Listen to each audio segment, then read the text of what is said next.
એકદમ મસ્ત તલ પાપડી જેવી પાતળી પાતળી ચીકી બનાવતા શીખીશું। અહીંયા આપણે તલ લઈ લેવાના છે અને પહેલાં એને શેકી લઈશું। બહુ જ સરસ શેકી લેવાના છે।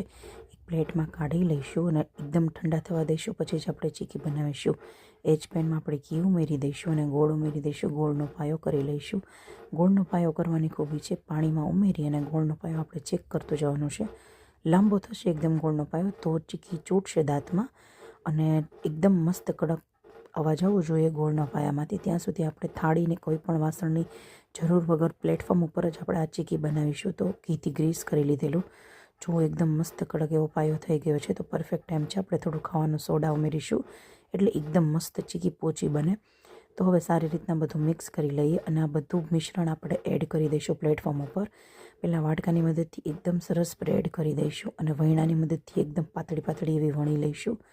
તો ફ્રેન્ડ્સ એકદમથી બનીને તૈયાર છે બહુ જ મસ્ત તલની ચીકી। ઉત્તરાયણ ઉપર જરૂરથી બનાવજો।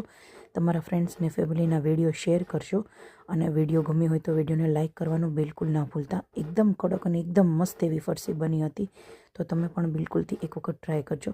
ગુજરાતી રેસિપીઓ કેવી લાગે છે કોમેન્ટ બોક્સમાં જરૂરથી જણાવજો।